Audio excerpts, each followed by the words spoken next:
Assalamu alaikum everyone. Today we are going to conduct lecture number 30 of the course Microprocessor and Assembly Language, and today we are going to continue our discussion on control flow instructions. We have already covered two different lectures on this uh, control flow instruction, and so far we have discussed about unconditional jumps, and in this lecture we are moving towards conditional jumps. So let's proceed to our topic.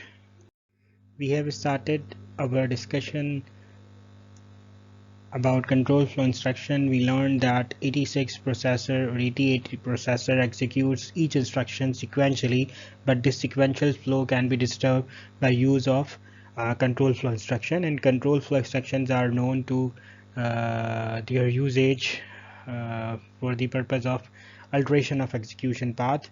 They can skip one or more instructions on demand, and they can actually even repeat set of instructions that we're gonna see inshallah in conditional flow instruction, conditional jumps instruction. So this is the simple summarize slide of what we have learned already about control flow instruction.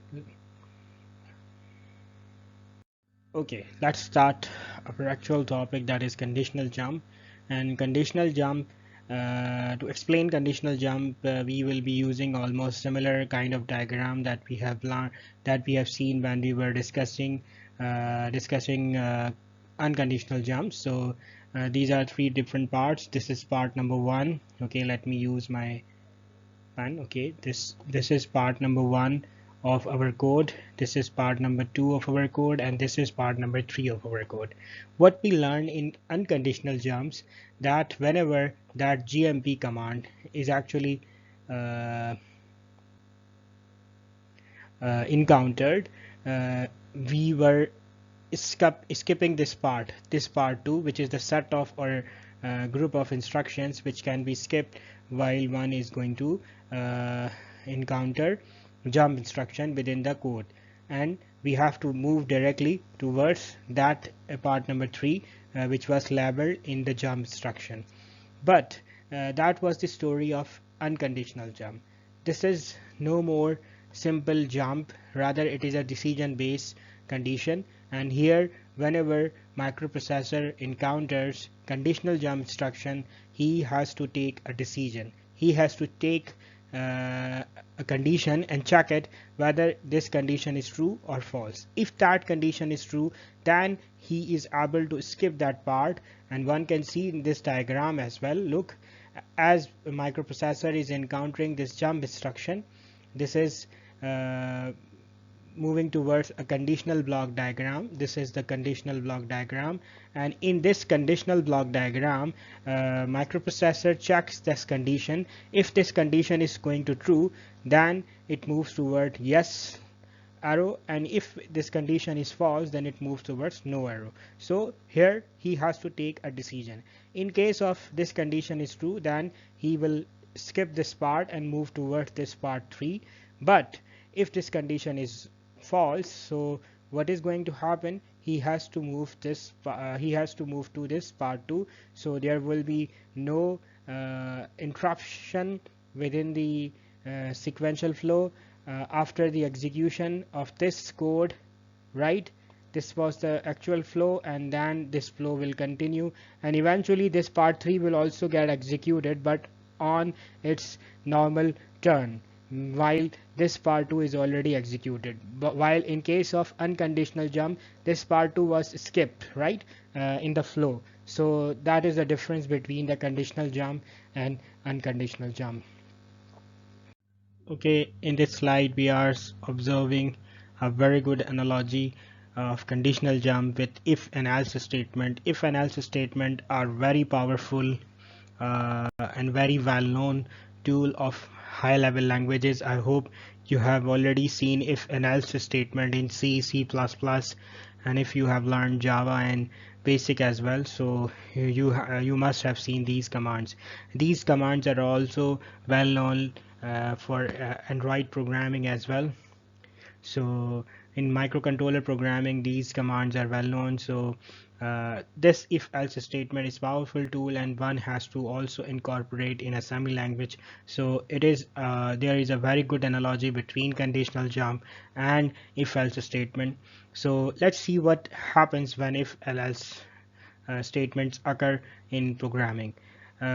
Normally whenever one is going to encounter if else statement in any high level language, then there is a condition given in beside this if statement, and that condition needs to be true. If that condition is true, then actually this then part or this statement is going to be executed. If that condition was false, okay, so what will happen, this then part will not execute, rather this else part will execute. So if then else is very well known keywords for if else conditions. So this is also very much true in case of conditional jump. So what happens, you know that there is a JCC and this is label. So what happens actually, if whenever microprocessor encounters the stages JCC or conditional jump, then it checks whatever the condition. This CC, okay, this CC is very important. JCC. This CC is condition that we're gonna see. There are number of conditions which one can check in 86 or 88 microprocessor in assembly language. So this thing will be discussed later on, but you know that this is a conditional jump, and this conditional jump is related with this label. So what is going to happen, if JCC is encountered, microprocessor will check the condition. If that condition is true, what is going to happen, that this actual label will be switching towards the label part, right? So you can say that if else condition, if condition is true, you will switch towards then part, but if the condition is true in conditional jump, then you will switch towards what, you will switch towards label part. So label will be given as a false statement, and the true condition will be here, which will be skipped. And if that condition is wrong, what is going to happen, this true part will actually get executed. And you know that we have already seen, let me raise it. For example, this condition was false, so what is going to happen, this true part is going to execute. Once this true part, whatever this part, this could be, it can be simply a single line instruction or single statement, or there could be multiple instruction, or there can be a very complex code of piece of code could be written here. But after that code is eventually executed, what is going to happen, this part will execute it anyway. So this is the difference between if else statement. So this is something which is not required if you are going to use conditional jump as if else statement. So one has to skip this part anyway if that part is going to be executed. If true part is executing, one has to definitely skip the false part, and if false part is going to execute it, so true part should be skipped, which is already done in conditional jump. But what will happen if true part is executed, so it will also execute false statement. So that is not going to happen, and we will be actually looking at the solution how one can avoid the false part if true part is executed, but that part is still on yet to come, and we need to see some certain other features so that we can actually see how one can avoid these alternative parts in assembly language. I hope this point or this analogy is clear in your minds. Okay, in this slide we are observing for instruction format of conditional jumps. So JCC is the mnemonic, and this CC will be replaced according to variation of conditions, and we will be observing this variation in a while. But one need to know that this is the journal mnemonic of conditional jump. The meaning is conditional jump. Whatever the condition in given in CC, you will have to check, or microprocessor has to check. So Format will be simple JCC operand. It is quite similar what we have seen in jump instruction or unconditional jump instruction. What will happen? Jump is initiated to the address specified by operand if condition is met. That means this jump is going to work only if condition is true, and if that condition false, then your program counter or your instruction pointer will not be updating its value, rather it will go to sequential flow.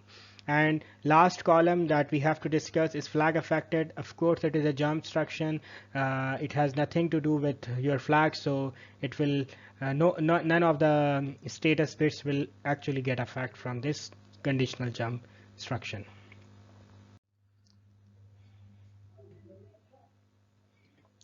Okay, these are the conditions I was talking about. In conditional jump, there are some many conditions which can be given in conditional jump. So we are discussing JA. JA stands for jump if above. That means something is going to above to certain value, and that we're gonna discuss when we take an example, and how we can actually determine if value is going to above certain value or not. Then you have to check with the conditional conditions in flags. So I told you in the very beginning that status bits are actually known as conditional bits. So CF is equal to 0 and ZF equal to 0 if both of them are equals to 0, or both of these flag bits are reset, then you can say JA command is true. Similarly, there is a command JAE, which means above or equal. So that means one of them condition should be true. Either it should be above or it should be equal to certain level that we're gonna see in examples. So CF is equal to 0. CF equals to 0 will be conditions which will be used for JEE. Likewise, there will be a thing that JB is for jump if below, JBE jump if low or equal. So their specific conditions are shown. Here we see further conditions. Jump if there is a carry means CF flag is equals to 1. Similarly, jump CXC, that means jump if there is CX register is 0, its content are is almost 0. That can be highlighted using CF and ZF. Either of them is 0, or either of them, both of them can also be 0. Similarly, there are so many conditions I'm not going to discuss. Look, you can see there are so many conditions, and we gonna test them in our application programs. So I hope you can see, and you can also find their explanations or your conditions to check in your book as well, but we will be practicing some of them only. Look, this is, as I told you, these are numerous conditions given in your book, so I just included each and every one in this lecture just to let you know that how many. For example, this instruction, jump PE, that means jump if parity is even, that means PF is equal to 1. Jump sign, if sign flag is equal to 1, then jump. Jump Z, if ZF flag is equal to 1, then jump. Okay, in this slide we're gonna check some examples of conditional jumps. Okay, so let's say it is our program. We will take two numbers, num1, maybe it is stored in AX, another number num2, it is stored in BX, and we have to test these two numbers. Okay, let me capitalize them. Num1 in AX, num2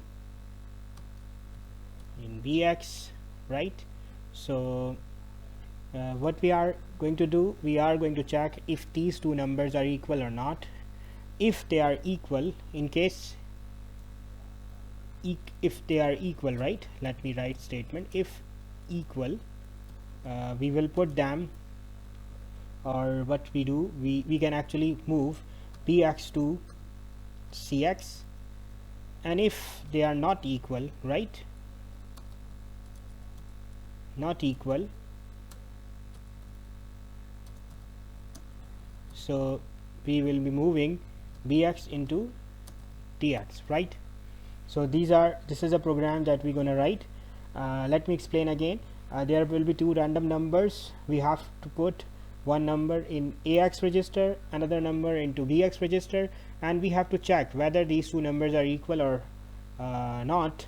And whatever program will be doing, they will check these two numbers. If they are equal, so they will put BX into CX, and if these numbers are not equal, they will put BX into DX.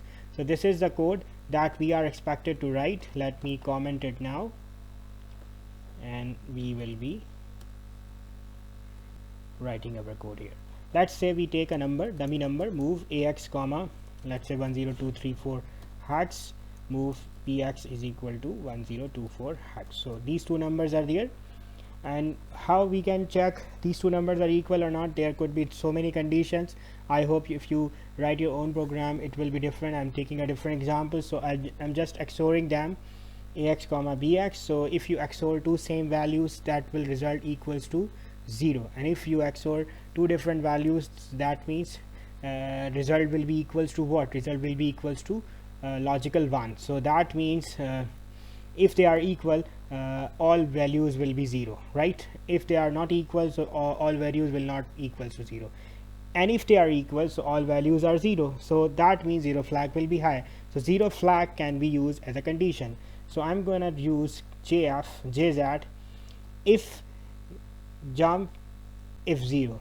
That means if they are same, right? And we're gonna write, let's say EQ is a label, and JNZ if they are not equal, and EQ is a label for not equal, right? For example, if they are equal, they will come to this label, and what we are going to do, we are going to see, let's see, in case of equal, we have to transfer BX to CX. So move CX comma BX, halt is the end of the program. Okay, in case if you come here, but if you not come here, rather you go here, not equal, so you will be moving DX comma BX and halt. So I hope this program is clear to everyone. Let me explain just quickly again.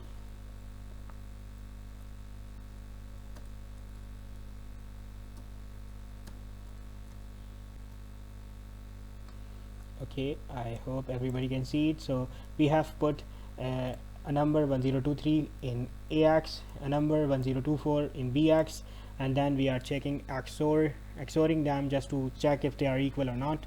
If they are equal, we will be jumping to this EQ label. If they are not equal, we will be jumping to this NEQ label, and if EQ label is enabled, we will be switching BX to CX, and if we jump to NEQ, so we will be switching BX to DX, and HLT command is halt command just to stop the complete program. So this is one complete program.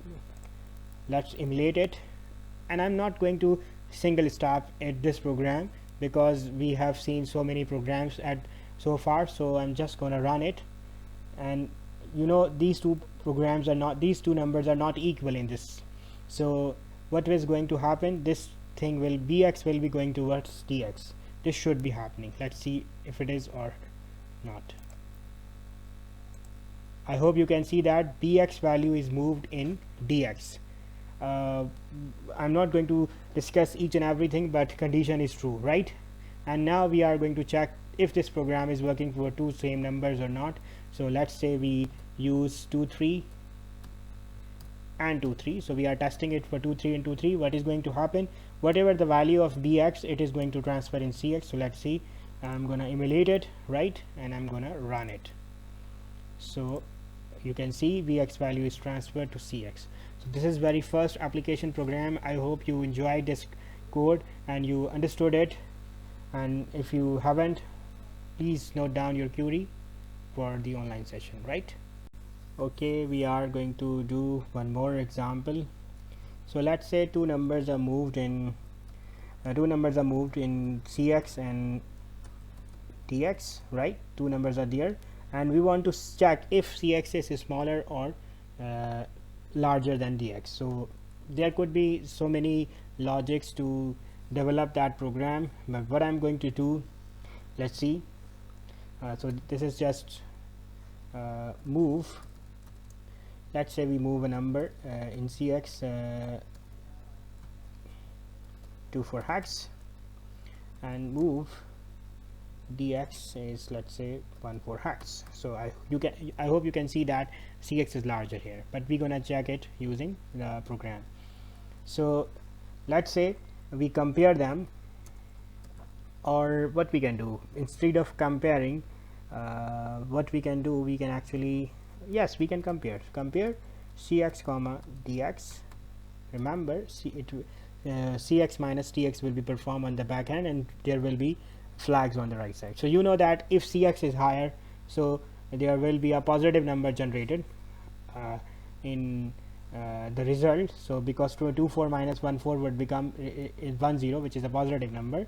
I'm just considering here unsigned numbers. So if it is you can say that signed flag is basically what it will be, simply 0. So if it is higher, so there will be JNS jump. If not signed, that means small,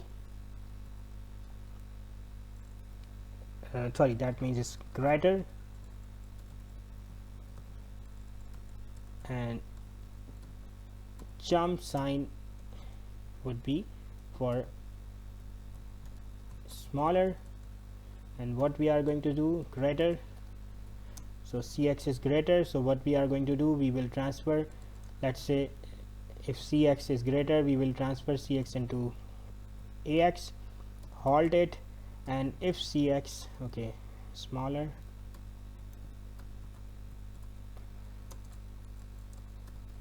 CX is smaller, we will be moving it towards B and halt it. I hope this logic is clear. I can explain it again.